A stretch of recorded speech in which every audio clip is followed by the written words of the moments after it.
سلام دوستان، اومدم با آموزش ساخت یه پاکت شیک و لاکچری. تا آخر با من همراه باشید. ممنون میشم لایک و سابسکرایب یادتون نره. متشکرم.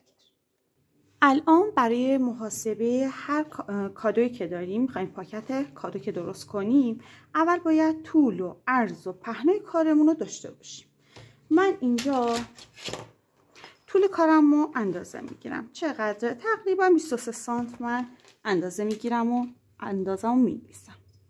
پهنای کارمون رو 1 سانت اضافه تر میگیرم، میشه 13 سانت. و پهنای کار ما ببینید 4 سانت. یعنی پاکتی که ما داریم 4 سانتی میشه پهناش. با استفاده از این ابعادی که در آوردیم میخوایم کاغذ کادومون رو درست کنیم. اولین کاری که میکنیم پهنای کارمون رو علامت میزنیم، یه علامت کوچیک. 2 سانت هم همیشه جای رو هم رفته کار رو در نظر بگیریم که موقع درست کردن بهتون نشون میدم چیه. 23 سانت طول کارمون رو علامت میزنیم. این ابعاد رو دارم میزنم که شما متوجه بشین چقدر ما کاغذ لازم داریم. یه 10 الی 13 سانتی هم قسمت رو هم گرد کار، یعنی این قسمت کار رو ما 10 الی 13 سانت در نظر میگیریم. الان برمیگردیم به عرض کارمون. 4 سانت از این ور کار، بعد 4 سانت یه 13 سانت روی کارمون، یک 13 سانت دیگه هم پشت کار، یه 4 سانت هم رو هم گرد قسمت بغل کارمونه. خب میریم به انجام تا زدن کار. میایم پاکتمون رو باز میکنیم. بعد اینکه برش زدیم، این علامات رو زدیم و برش زدیم و اندازه تقریبا 1 سانت از بغل فاصله میذاریم و اینو تا میزنیم. تو این قسمت یا از چسب دو طرفه استفاده میکنن کاغذ، یا از چسب ماتیکی. من در دسترسم اینو داشتم و از این استفاده میکنم. ماتیکی باشه خیلی راحت میتونید از چسب ماتیکی هم استفاده کنید. شروع میکنیم به چسبوندن کار. تیکه تیکه بچسبونین که هوا توش نره و چروک نیفته رو کاغذ کادوتون. کاغذ کادوی من یه کاغذ کادوی خیلی ساده است، یعنی چیزی نیست که بگم خیلی هزینه کردم براش. یعنی با چیز خیلی کم یه کاغذ کادوی نیم متری شما میتونید پاکت هدیه‌ای خیلی خوشگل درست کنید. چسبشون رو باز میکنیم و از اون قسمتی که تا زدیم ما اینو تیکه تیکه میچسبونیم.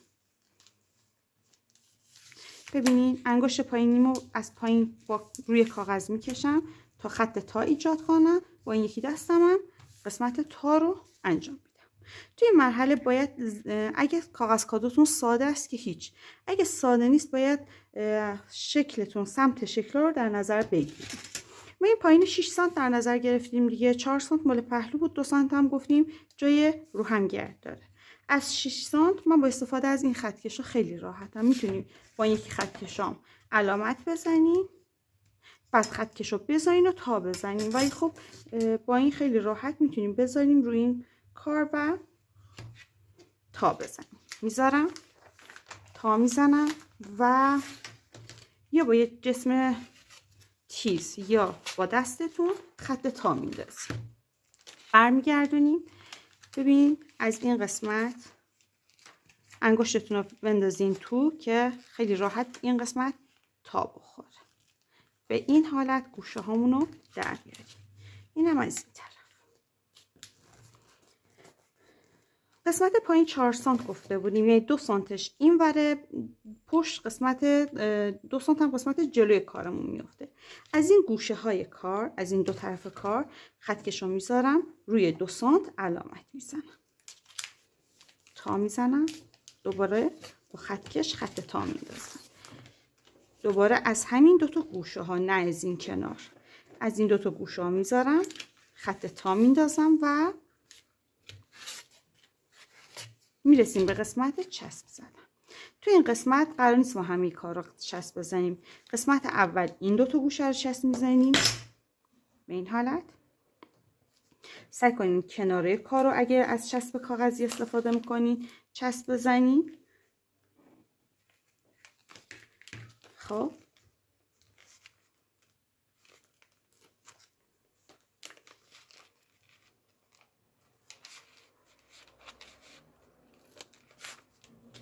ببین این یکی قسمت، این 3 تا قسمت رو چسب میزنیم، یعنی این قسمت،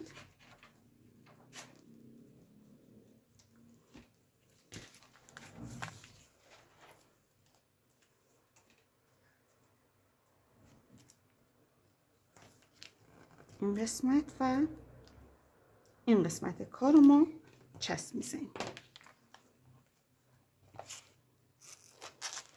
چسباشو میکنیم.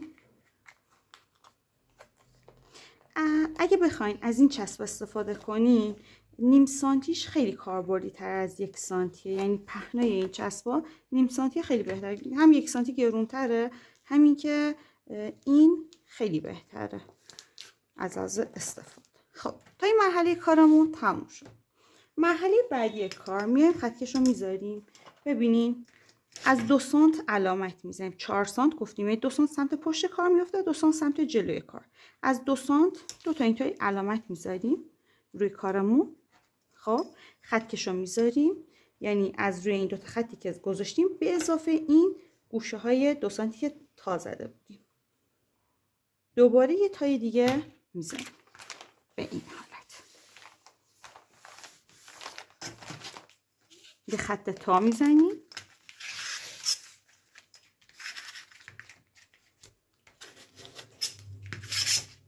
این قسمت کارم دوباره از 2 سانت ها علامت میزنیم. 2 تا علامت کوچیک بزنید که خط کشتون ببینید چجوریه. از این 2 سانت ها میذاریم،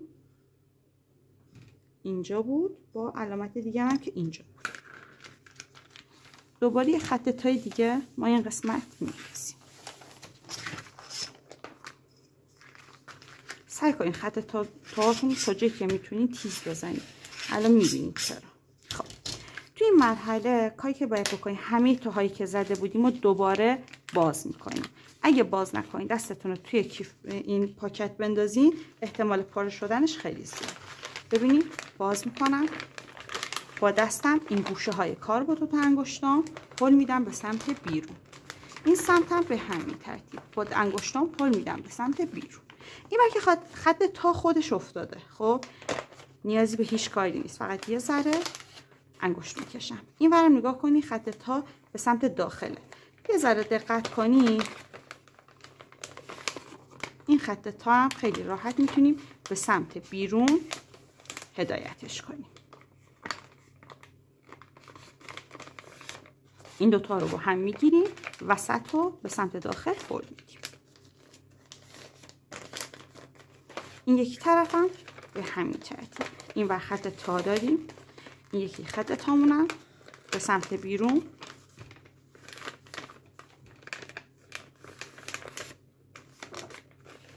هل میدیم. اینم از پاکت کادوی ما به این حالت. ببینید این کادوی ما بود دیگه، درسته؟ خیلی راحت توش جا میگیره و خیلی شکل و زیبا میتونین کادوهاتون رو هدیه. این روغنگرد داشت گذاشته بودیم آخر کار. کادوی من تا اینجاست تقریبا. خب تقریبا تا اینجاست.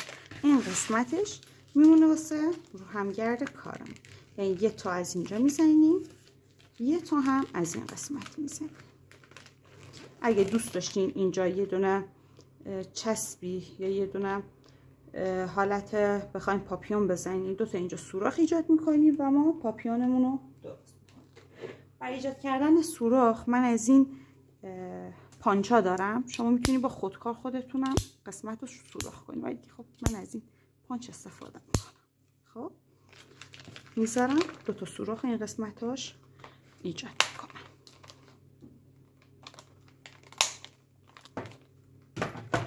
و در حال حاضر من این کاغذ رو رد میکنم و شما میتونید از روبانه خوش